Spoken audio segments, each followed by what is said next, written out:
ധനസുബോധ് ഡൽഹിയിൽ നിന്ന് വിവരങ്ങൾ നൽകാനായി തത്സമയം ചേരുന്നുണ്ട്. ധനസുബോധ, ഇന്നിപ്പോൾ കോടതിയുടെ ഭാഗത്ത് നിന്ന് വന്നിരിക്കുന്ന ഈ ഒരു ഉത്തരവ്, നമുക്കറിയാം ഹർജിക്കാർ ഉന്നയിച്ച മിക്ക വാദങ്ങളും മുഖവിലേക്കെടുത്തുകൊണ്ടുള്ള ഒരു തീരുമാനം, അല്ലെങ്കിൽ അതൊക്കെ മനസ്സിലാക്കാൻ കോടതിക്ക് സാധിച്ചിട്ടുണ്ടെന്ന് തന്നെയാണ് ഈ ഒരു ഉത്തരവിൽ നിന്ന് നമുക്ക് മനസ്സിലാകുന്നത്.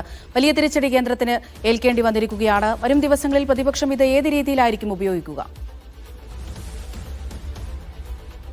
പ്രതിപക്ഷത്തിൻ്റെതായിട്ടുള്ള ആദ്യ പ്രതികരണം ഇപ്പോൾ കോൺഗ്രസിലെ പവൻ ഖേഡയാണ് നൽകിയിരിക്കുന്നത്. അദ്ദേഹം പറഞ്ഞിരിക്കുന്നത് ആശങ്ക ഉയർത്തിയ നിരവധി പ്രശ്നങ്ങളിൽ പരിഹാരമുണ്ടായി, അത് സ്റ്റേ ചെയ്തു എന്നുള്ളത് ആശ്വാസകരമാണ് എന്നാണ് പറഞ്ഞിരിക്കുന്നത്. അതായത് ഹർജിക്കാർ ഇവിടെ സുപ്രീം കോടതിയിൽ പറഞ്ഞ അതേ വാക്കുകൾ തന്നെയാണ് കോൺഗ്രസ് നേതൃത്വവും പറഞ്ഞിരിക്കുന്നത്. മാത്രമല്ല, ഈ കൂടുതൽ പ്രതികരണങ്ങൾ ഇനിയും രാഷ്ട്രീയ പാർട്ടികളുടെ വരാനുണ്ട്.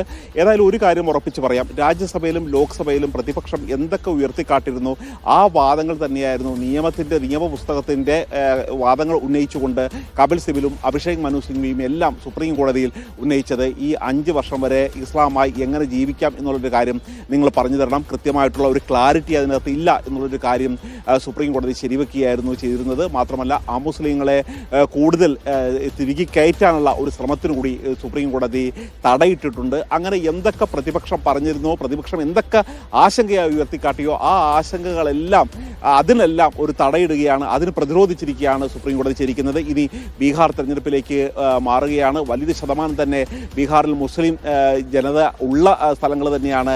കാര്യം, നേരത്തെ മധ്യപ്രദേശോ ഉത്തർപ്രദേശോ പോലുമല്ല, മധ്യപ്രദേശിലേക്കാണെങ്കിൽ ബഹുഭൂരിപക്ഷം ഹിന്ദു വിഭാഗമാണ്, വളരെ കുറച്ചു പേർ മാത്രമാണ് മുസ്ലിം വിഭാഗം ഉള്ളത്. പക്ഷേ ബീഹാറിലേക്കുള്ള വരുമ്പോൾ തെരഞ്ഞെടുപ്പ് വളരെ വ്യത്യസ്തമാണ്. ബീഹാറിലെ വലിയൊരു തിരിച്ചടിക്ക് വരെ ഒരു BJPക്ക് ഇടയാക്കും ഈ വിധി എന്ന് തന്നെയാണ് പ്രതിപക്ഷം പ്രാഥമികമായി വിലയിരുത്തിയിരിക്കുന്നത്.